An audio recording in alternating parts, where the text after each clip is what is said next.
Semana passada nós começamos uma série nova chamada Um Novo Jeito de Ser, e a minha fala é em cima de quando o Evangelho encontra a cultura.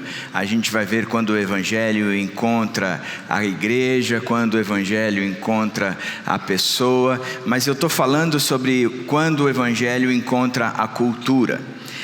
Quero começar contando um caso. Anthony Campolo, ou Tony Campolo, ele é um pastor americano e ele foi pastor durante muitos tempos, eu nem sei se ele está vivo ainda, durante muito tempo, das igrejas americanas, ou de uma igreja americana afrodescendente, onde o pessoal é bem animado. O pastor está pregando e o povo grita: prega mesmo, vala, que Deus abençoe, palavra, glória. E aí ele disse que aquilo o alimenta. Ele estava pregando e o povo ia bem. E quando o povo ia bem, reagia dessa forma positiva, ele achava que ele estava indo muito bem, estava arrasando. Só que num dia ele estava pregando e ninguém falava nada. E ele continuava pregando e ninguém falava nada. E ele começou dizendo: estou indo muito mal, estou indo muito mal. E ele continuou pregando e ninguém falava nada. De repente uma pessoa gritou: ajuda, Jesus! Significa que ele estava indo mal. Por que eu estou falando isso? Semana passada eu me atrapalhei pra caramba aqui com multimídia, com telão, uma série de outras coisas. A minha consciência, a Dani não estava aqui, ela tinha ido ajudar o berçário, porque quando a minha consciência está aqui, eu sei se eu estou indo bem ou não, mesmo quando vocês não falam. Ela fica falando isso, faz o sinal: ai, cruz credo, está horrível, para com... Aí eu olho para ali e eu digo: opa, preciso dar um jeito aqui, Senhor, ajuda, porque a coisa está indo ruim.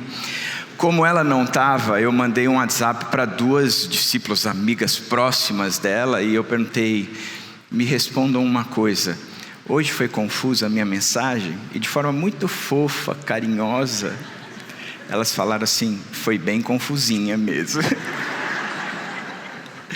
Ajuda, Jesus, eu ouvi. Então, por causa disso, hoje eu queria recapitular a introdução da semana passada e entrar numa nova abordagem. Semana passada a gente viu o caso de Roma, da cidade de Roma, e agora a gente vai ver o caso da família de Adão, mas entendendo a cultura, o que é cultura, e a partir daí aplicando na família de Adão. Mas vamos recordar semana passada. Justus Gonzalez é um teólogo, historiador cubano. Ele define cultura como sendo a essência, o modo pelo qual um grupo humano qualquer se relaciona entre si e com o ambiente circundante. Por isso, ela tem o que bem poderíamos chamar de um elemento externo e outro externo. Ou seja, ele trabalha o conceito que a cultura, ela se aplica em dois, ou ela se constitui de dois ambientes: o ambiente externo e o ambiente interno. E ele trabalha um pouco mais no que é interno e externo, chamando de externo o cultivo, e de interno o culto. Quando a gente olha para essa definição melhor, o cultivo é quando a cultura se defronta com o meio ambiente, como ela reage e transforma o meio ambiente. Ou seja, eu olho para um lugar onde eu estou vivendo e eu vou dizer: aqui eu vou fazer uma cultura de subsistência, ou uma cultura de intensiva, onde a gente vai produzir em grande escala e exportar tudo isso. Ou não, vamos ficar na subsistência, aquilo que a gente produz a gente come. É a maneira como o ser humano olha o meio em si, e ele interage com esse meio. É a parte da cultura que ele chama de cultivo. E ele chama de culto a parte mais interna. Como é que a cultura interpreta o meio ambiente e lhe dá sentido? Ou seja, como é que eu enxergo todas as coisas, tanto as naturais como as sobrenaturais, e eu interpreto isso e eu digo como é que isso é, a lógica de tudo isso, porque isso vai me impulsionar, inclusive, ao cultivo. Porque eu enxerguei tudo isso, eu vou em frente. Ou seja, a cultura, ela tem um lado que é externo e tem um lado que é interno. O externo a gente pode chamar de cultivo, e o interno a gente pode chamar de culto. Quando a gente olha para a Bíblia, a gente vê que foi por aí mesmo que Deus criou a cultura, porque a gente acha que a cultura não foi criada por Deus. Sim, a cultura ela é criada por Deus, e desde o início Ele vem trazendo esse conceito. Por exemplo, em relação ao cultivo, em Gênesis 2,15, o Senhor Deus colocou o homem no jardim do Éden para cuidar dele e cultivá-la. Ou seja, eu estou colocando vocês aqui agora, e essa maneira de vocês enxergarem esse meio, esse lugar onde vocês estão, e como vocês vão reagir, transformar este meio, isso é algo que eu estou fazendo. Eu não os coloquei num lugar pronto, eu os coloquei num lugar aonde eu estou com vocês, e vocês vão à frente cultivando, criando, promovendo o que precisa ser promovido. É interessante como na cultura, esse hábito, essa proposta, essa facilidade que nós temos de criar, é a marca de Deus na nossa vida, porque é algo que Deus nos coloca, e como Ele que tem a capacidade de interagir e transformar o lugar, nós também temos a capacidade de interagir e transformar. Por isso é que a gente começa a entender que o grande desafio de Deus para nós não é entrar numa cultura e manter o status quo dessa cultura. Ele diz, não, nós vamos entrar numa cultura e nós vamos transformar essa cultura. Aquilo que é bom a gente fortalece, e aquilo que é ruim a gente transforma. Mas nós temos essa capacidade de transformar, porque Deus está dizendo aqui na condição ideal da criação, que Ele nos colocou com essa capacidade. A segunda característica do culto interno é que Gênesis 1:28 diz, então disse Deus, façamos o homem à nossa imagem e conforme a nossa semelhança, e que ele domine. Aqui há algo interno do homem, que é intrínseco à nossa existência, ao nosso ser. O que é que ele diz? Ele diz que Deus nos cria à imagem e conforme a semelhança dele. E a imagem, eu já falei algumas vezes, nós não temos a capacidade de olhar a gente que não seja por intermédio de uma imagem. Eu só consigo me ver se for por intermédio de um espelho, de uma fotografia, de um vídeo. Eu não tenho a capacidade de me ver que não seja por intermédio de uma imagem. Quando Deus cria o homem, Ele nos coloca com essa responsabilidade.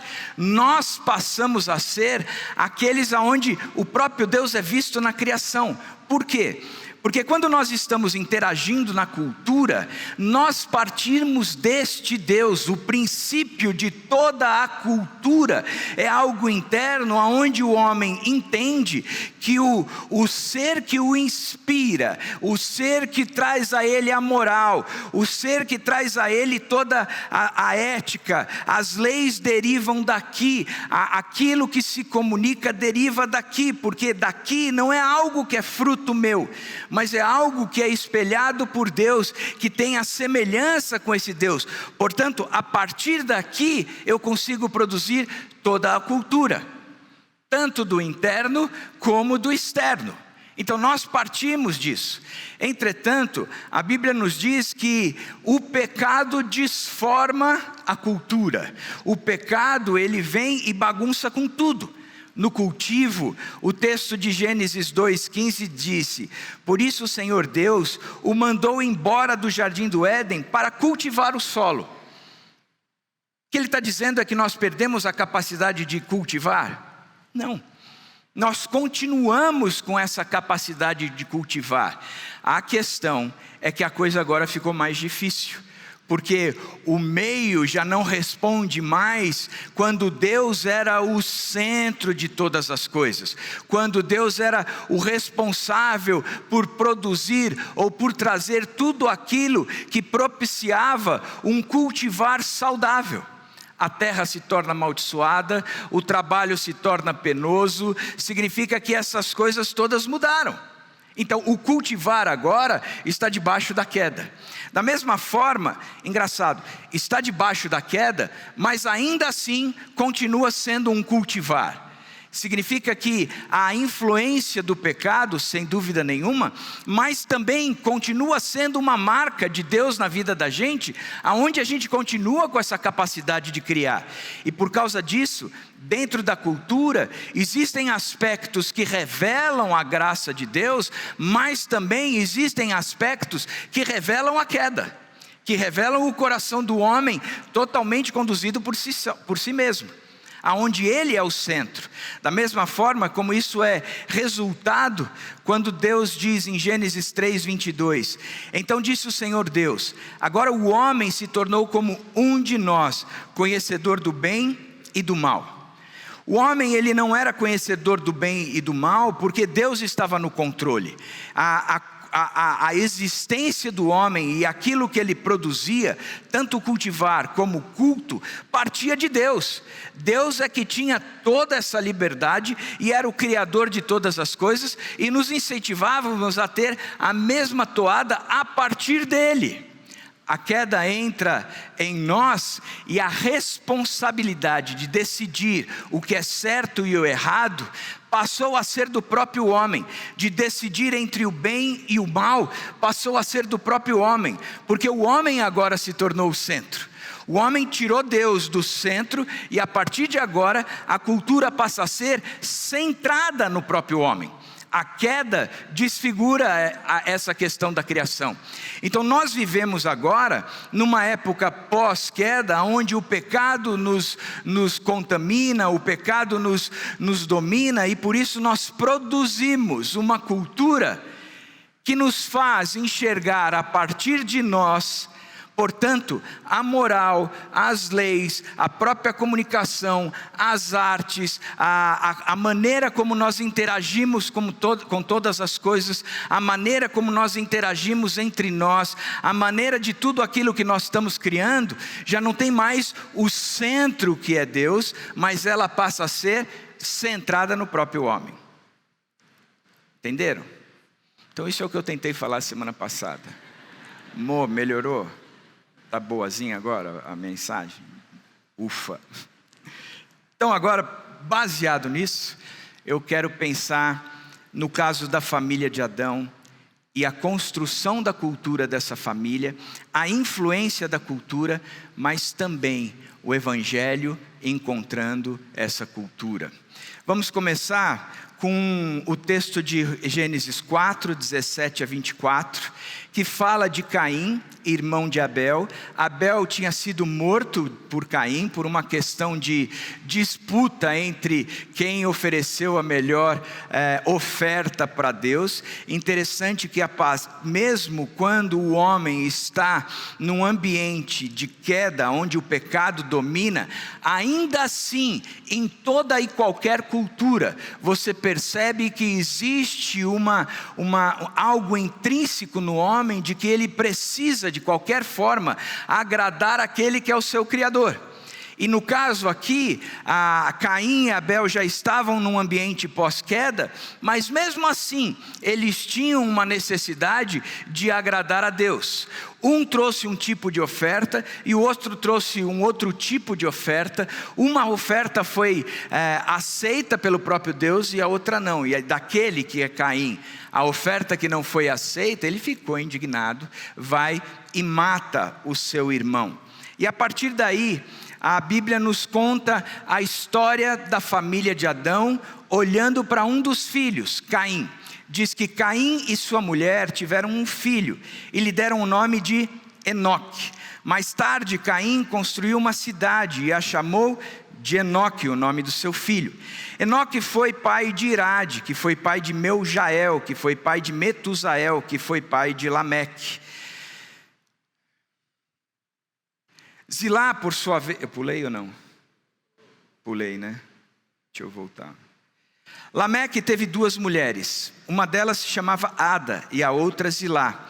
Ada teve um filho chamado Jabal, que foi o antepassado dos que criam gado e vivem em barracas.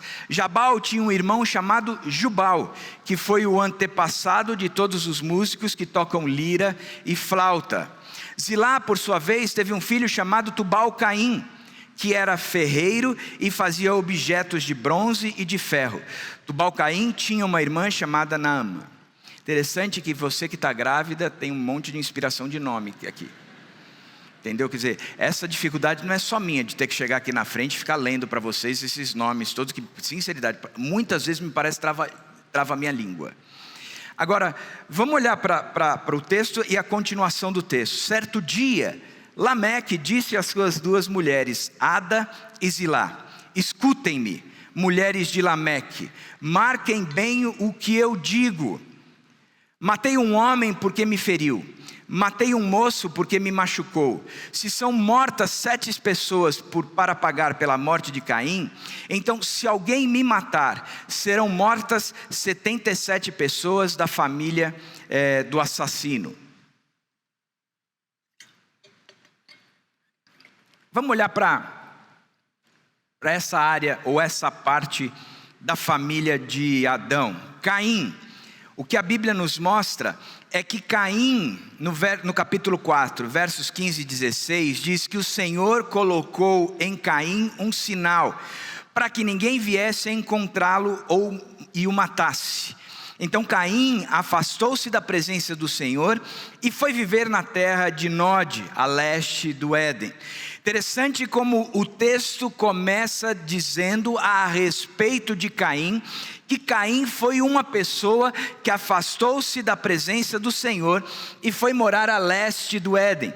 Essa expressão, a leste do Éden, significa que foi morar longe de Deus mesmo. A característica de que se afastou-se da presença do Senhor.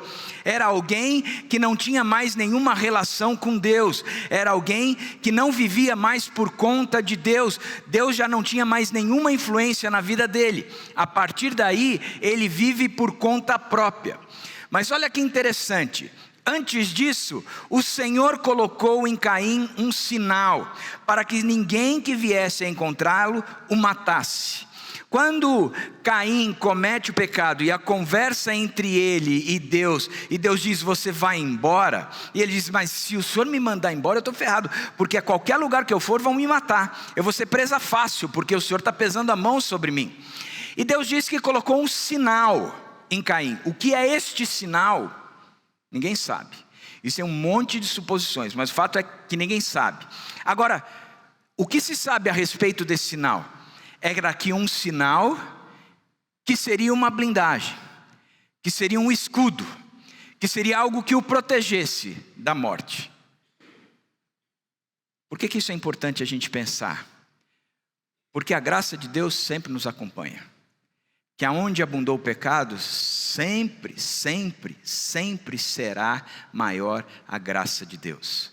E o que Deus estava dizendo para Caim é, você pode sair daqui, e você tem um sinal, é um sinal de proteção, a minha graça caminha com você, apesar do seu pecado. Mas mesmo assim, Caim vai embora e se afasta de Deus. E o texto continua dizendo aí da família de Caim, o primeiro filho, Enoque. E Caim fundou uma cidade, a qual deu o nome de seu filho Enoque. A primeira cidade registrada é a cidade de Enoque. Depois, mais para frente, a gente vê uma cidade fundada chamada Babel, no qual se constrói uma torre, na intenção de chegar aos altos céus, e ali, essa expressão é, ali o homem está protegido, o homem é o centro dessa cidade, o homem é quem cuida de tudo isso, e Deus promove pela graça um afastamento do homem em relação a esse movimento todo dele. Significa que a cidade aqui, Deus tinha dado para Caim a questão de que, olha, vá e cultive toda a terra, domine toda a terra.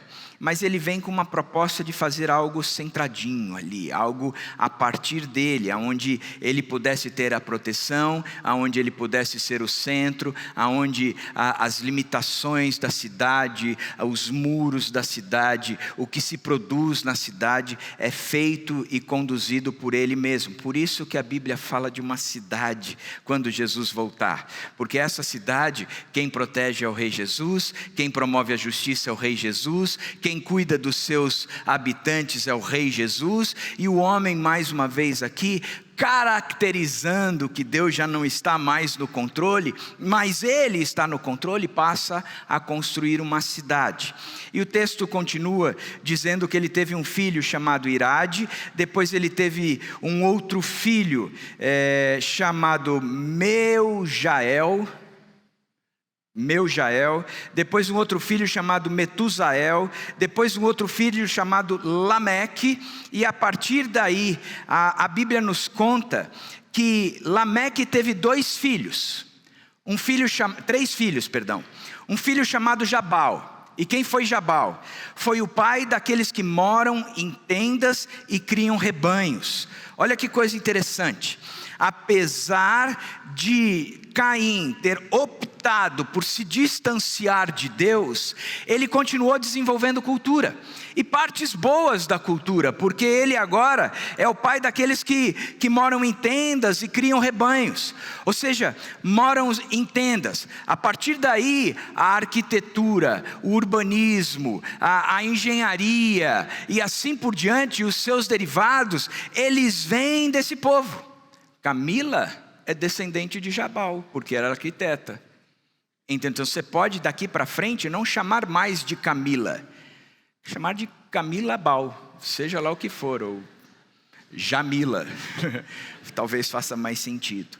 Mas está lá, uma pessoa que vem dessa. Por quê? Porque a cultura, aquele lance de você pode criar, de que você pode desenvolver, de que você tenha a minha marca, que você tenha a minha semelhança, está aí, apesar da marca do pecado, Deus continua, mesmo no meio daquela geração pervertida, dando sinais da sua graça.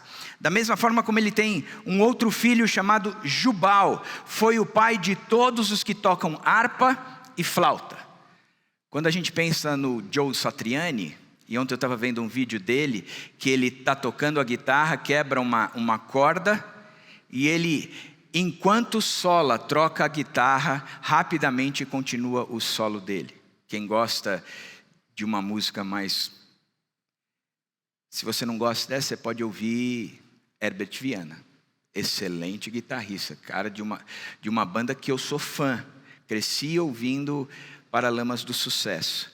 Agora, e essa geração nova, quem é um guitarrista que a gente conhece? Guitarrista de pagode. Guitarrista, não existe, é uma geração que esqueceu Deus em todos os sentidos, porque até isso eles têm produzido de mal, de ruim. Funk, quem é o guitarrista do funk? Se conhece outras coisas do funk, mas quem toca não, verdade ou mentira? Então esqueceu, está no pecado mesmo, está no diabo esse povo aí. Então, que toca flauta, Patrick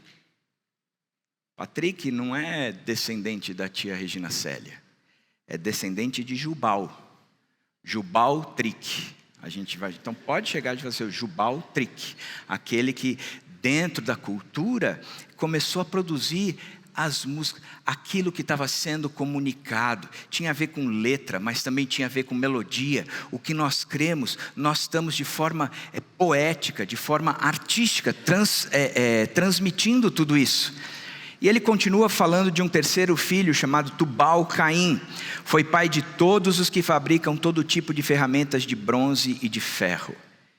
Ele aprendeu a fundir o ferro, a moldar o ferro, a trabalhar na dureza do ferro.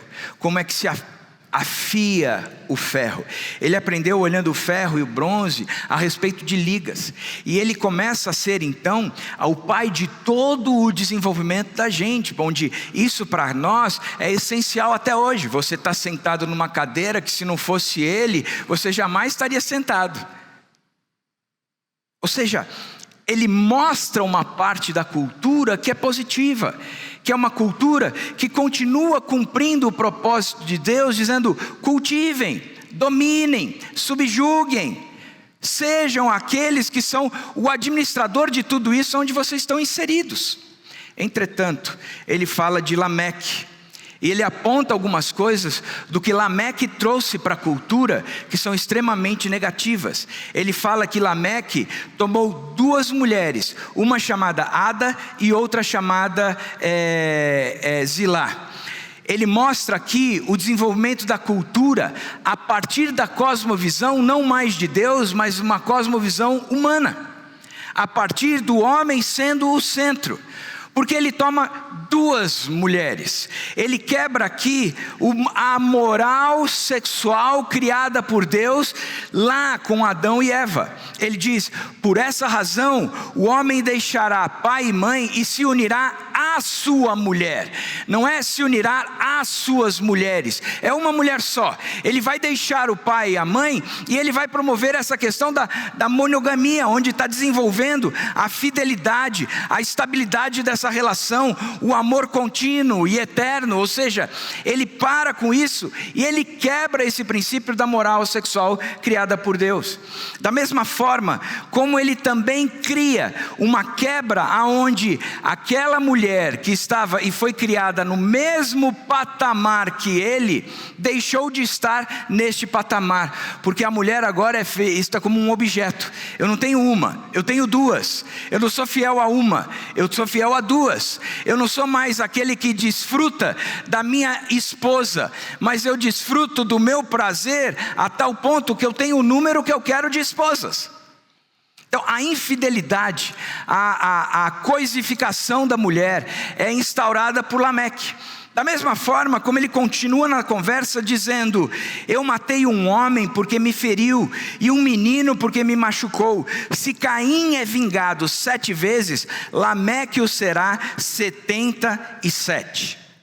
Se o que ele está dizendo aqui é que ele matou um menino e matou um homem, se são duas pessoas ou não, até que a impressão que nos dá é que ele está falando da mesma pessoa. Olha, a pessoa, eu matei um homem porque me feriu e matei um menino porque me machucou. Ele foi contra mim, eu não tive dúvida. Eu fui contra ele e acabei com ele todo. Acabei no sentido de matá-lo mesmo. Ele já não existe mais aqui na nossa esfera, na nossa dimensão. Ou seja, o que ele continua instituindo na cultura é uma dinastia de homens autossuficientes, onde a cosmovisão é algo que parte da não existência de Deus ou da não participação de Deus. Eu sou quem estabelece o que tem que ser, eu sou autossuficiente, culminando numa brutalidade sem fim. Por qualquer coisa eu mato, mexeu comigo eu acabo. Se você acha que o que está sendo feito com Caim, aquela proteção ela é bacana, o que eu quero dizer é que aquilo é fichinha perto do que eu vou promover, porque eu sou o centro da minha cosmovisão. É a partir de mim que a minha cultura é criada. É da forma como eu interpreto todas as coisas, sou eu o ponto inicial. Da forma como eu interajo com todas as coisas, é a partir de mim que tudo isso começa. Ou seja, Lameque, ele inclusive se gaba para essas duas mulheres o potencial desproporcional de vingança que ele carrega em si. Que cultura é essa? Uma cultura onde a imoralidade sexual está sendo vivida, a poligamia sendo vivida, o prazer acima de qualquer coisa, a coisificação da mulher, onde o homem ele fala por si só e defende a si só e pouco se importa quem está ali. Eu não tenho preocupação nenhuma com quem convive comigo. Se você escrever ou ler o que eu escrevi de forma errada, eu acabo com você. Eu não só te cancelo das redes sociais, como eu cancelo a sua existência. Ninguém nunca mais vai ouvir falar de você. Essa é a cultura que Lameque vivia. Então você percebe que existia uma parte boa. aprendeu a cuidar dos rebanhos, a viver em tendas. Ele aprendeu a construir os instrumentos musicais e a partir daí comunicar de forma poética tudo o que crê. Ele foi o cara que começou a desenvolver o trabalho de fundição, de aprender a mexer com os metais, a saber trabalhar com eles e produzir ferramentas que lhes sejam auxiliadoras na construção, no cultivo. Ele criou tudo isso, isso era bacana. Entretanto, paralelo com isso, e esse primeiro momento continua sendo lampejos da graça de Deus na nossa vida, na nossa cultura, mas existe aqui algo forjado pelo próprio homem. Uma cultura egocêntrica, egoísta, aonde ele é o centro. Ele é que tem que receber o prazer. É a partir dele que a justiça será aplicada e validada. Ou seja, numa cultura de Caim, na descendência dele, a gente percebe que em Caim existe um desenvolvimento, mas existe uma depravação. Lembra a semana passada, quando eu citei Romanos, que a característica da depravação do homem foi que ele começou a cometer iniquidade para com Deus, injustiça para com o próximo? Que a ira de Deus se acendeu sobre tudo isso, significa que o homem passou a ser o centro de si mesmo e, portanto, a partir disso é que todas as coisas foram construídas por ele. E ele não leva em consideração quem é Deus, por isso ele comete pecado, as iniquidades em relação a Deus. Da mesma forma como ele não leva em consideração o seu próximo, e a partir daí as injustiças, a maldade, a morte, o não considerar o outro para que eu tenha prazer acima inclusive do outro. E Romanos vem descrevendo essa depravação até que chega na ilustração da homoafetividade, onde as mulheres trocaram o padrão natural, da mesma forma como os homens trocaram o padrão natural. Em outras palavras, é o ápice dessa depravação toda, quando eu chego e concluo que eu sou incapaz de amar alguém que não seja mais semelhante a mim mesmo, o mais parecido comigo mesmo, que eu tenha essa marca. Quem não tiver essas características, eu cancelo. Quem não tiver essas características, eu destruo a existência dessa pessoa. Mas eu não consigo conviver com alguém que não seja o mais parecido comigo mesmo, por uma única e exclusiva razão: eu sou o centro do meu universo. Não tem nada a ver com Deus, parte a partir de mim. Entenderam? Tá fácil ou eu vou precisar recapitular, amor?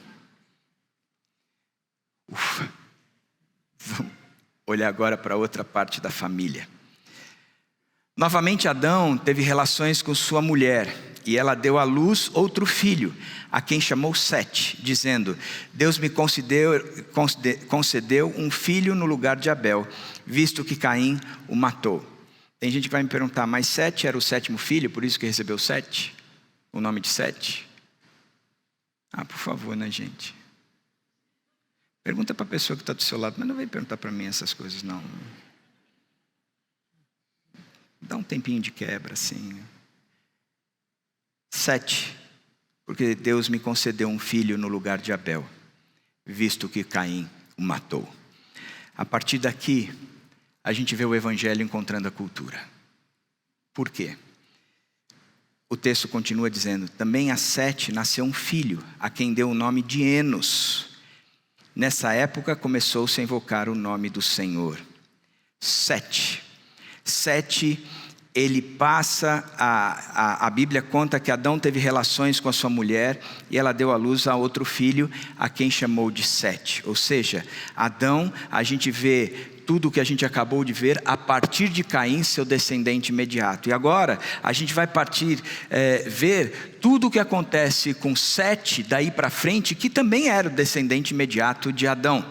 E o que a Bíblia diz é que Sete, ele teve um filho chamado Enos. Também a Sete nasceu um filho, a quem Sete deu o nome de Enos. Nessa época começou-se a invocar o nome do Senhor. Começou-se a invocar o nome do Senhor. Lembra que quando a gente lia a descrição da família de Caim, a marca inicial é que ele não andava com o Senhor. Caim foi para longe da presença do Senhor, e a partir daí a sua família não andava mais com o Senhor, ou seja, o Senhor não era alguém que estava junto. Eles talvez nem conhecessem esse próprio Deus, eles estavam distantes.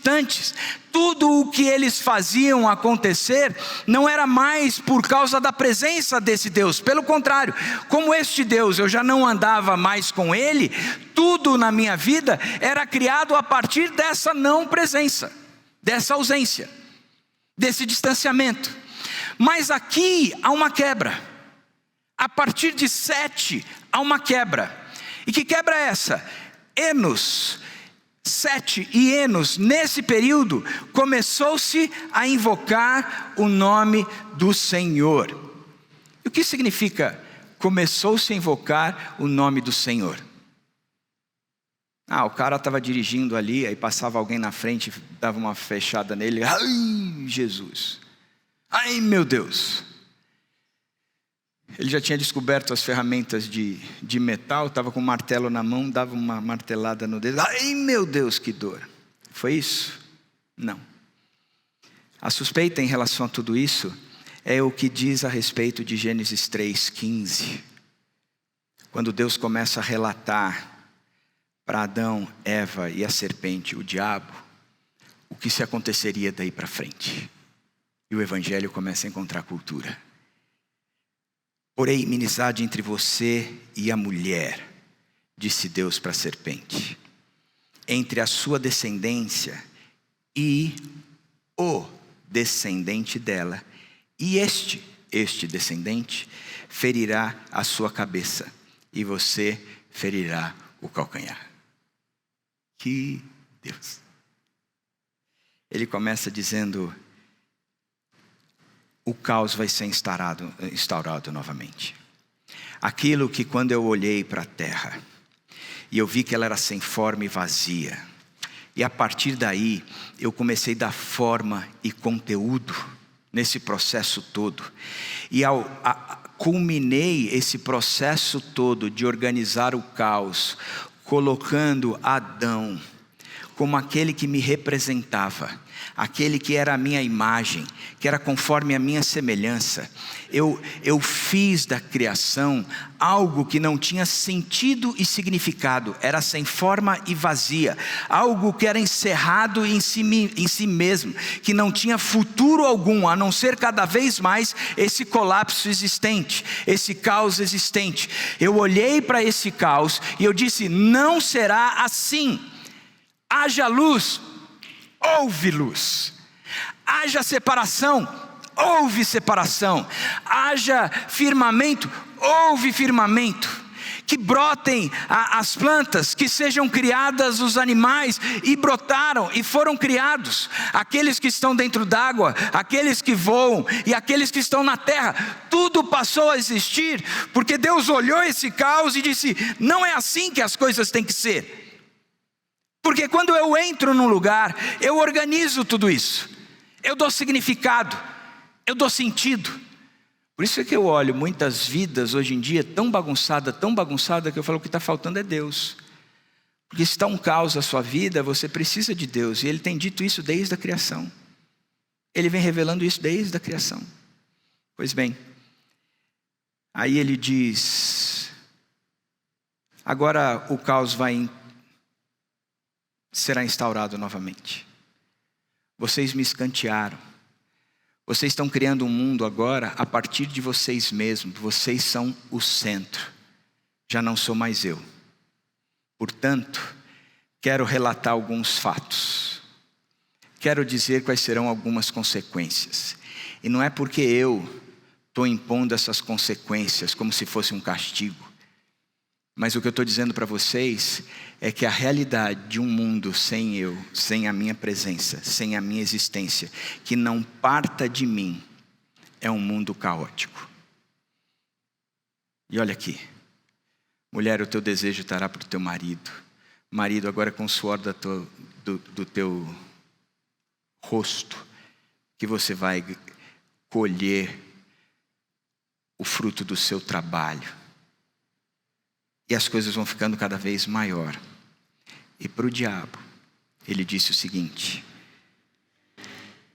entre você e a mulher haverá inimizade.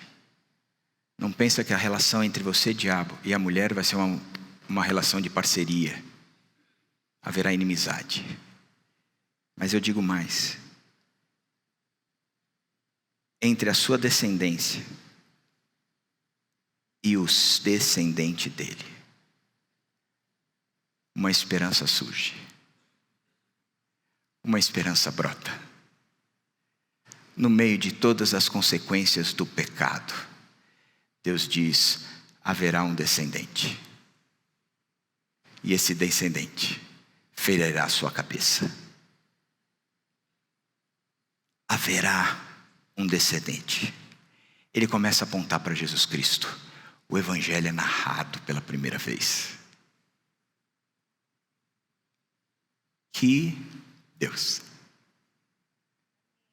Que Deus. No meio desse caos todo, há uma promessa. No meio desse caos todo, há uma pessoa.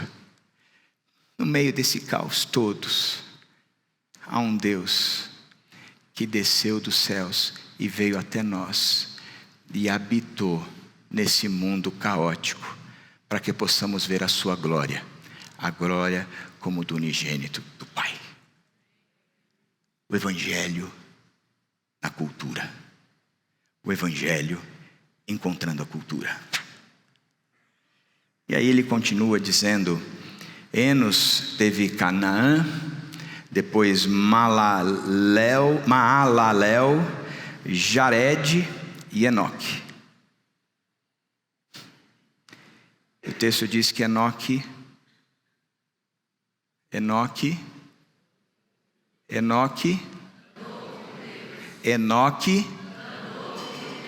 você pode falar forte. Enoque, aquela geração, a partir de Caim, que não andava mais com Deus, isso foi quebrado. Mesmo no meio de uma cultura totalmente corrompida, o evangelho invade essa cultura. Enoque andou com Deus de tal forma que ele não foi mais encontrado, pois Deus o havia arrebatado. A intimidade entre esses dois, entre Deus e Enoque, era tão intensa, e Deus falou: ok, vem cá, você já está em condições, vem ficar comigo. Enoque andou com Deus. Enoque andou com Deus. E a partir daí, você percebe que essa afirmação, ela continua mudando a história. Por que ela muda a história? Porque você vê que Enoque, ele teve 3 filhos. Ele teve um filho chamado Matusalém. Matusalém teve um outro filho chamado Lameque. Não é aquele Lameque do mal, é outro Lameque. E Lameque teve um filho. Como é o nome do filho de Lameque? Noé, gente. Noé. Tem nada a ver com Abigail, é Noé. Noé, Abigail, é Noé. Essa eu amei. Acabou de surgir essa. Impressionante como eu tenho esse espírito criativo assim do nada. Noé, da sua conta, como é que eu preparo isso aqui? Noé. A partir daí nós temos Noé. Agora, quais são as marcas do tempo de Noé? A Bíblia diz que o Senhor viu que a perversidade do homem tinha aumentado na terra e que toda a inclinação dos pensamentos do seu coração era sempre e somente para o mal. Enoque andava com Deus,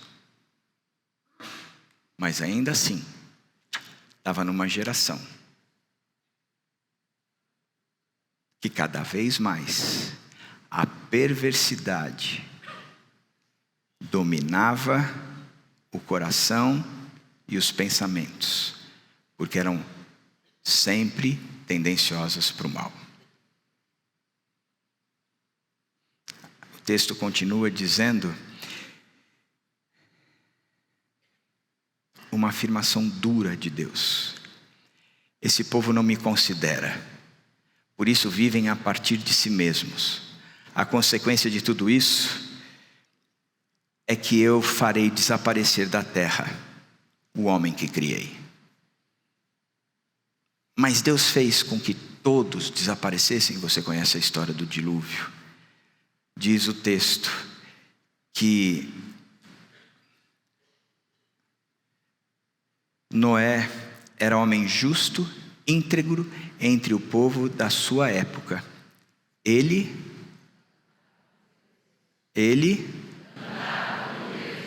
andava com Deus. No meio de uma cultura corrompida, havia um homem que andava com Deus. E o que o texto continua dizendo? Deus disse a Noé.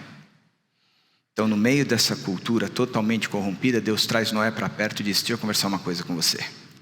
Darei fim a todos os seres humanos, porque a terra encheu-se de violência por causa deles. Lembra o que aconteceu com Lameque e o ódio dele de vingança desproporcional, da mesma forma como ele tratou a vida moral, sexual dele de forma injusta, tendo duas mulheres, coisificando a mulher, promovendo imoralidade sexual pra caramba. Ele diz: olha, eu darei fim a todos os seres humanos, porque a terra encheu-se de violência por causa deles. Eu os destruirei com a terra.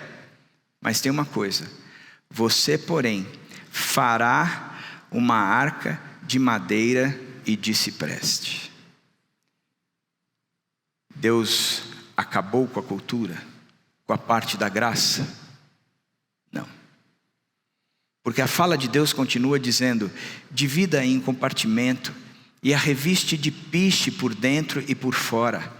Faça-a com 135 metros de comprimento, 22 metros e meio de largura e 13 metros e meio de altura. Faça-lhe um teto com um vão de 45 metros entre o teto e o corpo da arca. Coloque uma porta lateral na arca e faça um andar superior, um médio e um inferior. Ou seja, a cultura aqui já estava extremamente detalhada, já existia como medir as coisas, já existia a unidade de medida, já existia o conceito de térreo, primeiro andar e segundo andar, já existia o conceito de vão livre, já existia o conceito de parede, de porta, enfim, já existia o conceito de calafetação. Você vai juntar essas madeiras com piche. Ou seja, ele olha e diz: essa parte da cultura a gente vai continuar, vocês chegaram até aqui e a gente dá continuidade a tudo isso. Entretanto, o homem que triunfará é esse homem que anda comigo, que é íntegro, justo e anda comigo. Como é que a gente pode concluir tudo isso? A gente conclui da seguinte maneira: existe Caim e existe Sete, os dois descendentes de Adão, a família de Adão.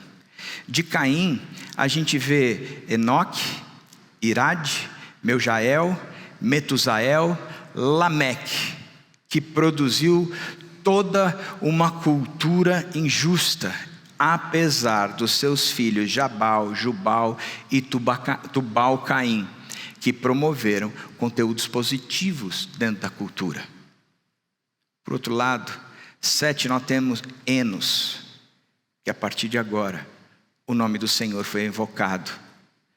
Aí nós temos Cainã, Maalalel, Jared, Enoque, Matusalém, Lameque e Noé. Noé andava com o Senhor. Qual é o grande desafio da nossa igreja? Se a gente olha para como o evangelho invade a cultura, qual é o grande desafio da nossa igreja? Por que nós olhamos para esse ano e para nós a renovação cultural, ela faz tão parte daquilo que nós entendemos? Porque se você entender o que é a cultura, você vai enxergar o teu trabalho de forma diferente. Você vai dizer: eu estou indo para um lugar onde não parte mais daquilo que eu sou, mas parte de Deus. Existe um livro chamado Os 100 Anos do Prêmio Nobel, que vai de 1901 a 2001. Nesses 100 anos, 65% dos ganhadores eram homens e mulheres declaradamente cristãos. O cristianismo invadindo a cultura, e aonde há o caos, ele organiza. Puxa vida, eu posso ir para o meu emprego, eu posso ir para a minha família, eu posso ir para o meu condomínio, enxergando algo totalmente diferente, onde a graça de Deus, que me inspira a ser esse sujeito criador, porque eu exemplifico, ou porque eu tipifico o próprio Deus em sua imagem, em sua semelhança, me dá a capacidade de enxergar essas coisas diferentes.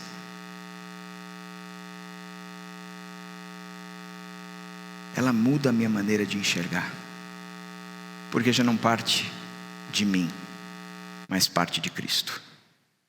Mas existe um outro lado, que a gente precisa olhar para 7, entendendo que há uma necessidade de renovação cultural, mas também há uma necessidade de discipulado, de homens e mulheres que vivem a Cristo e caminham com outras pessoas, com seus descendentes, ensinando-os a andar com Cristo. E mesmo nessa geração pervertida e corrompida, nós temos a capacidade de gerar cultura a partir de Deus. Esse é o nosso desafio. É quando o Evangelho invade a cultura. E Deus nos dê a sabedoria para sermos pessoas como os descendentes de Sete, em nome do Senhor Jesus Cristo.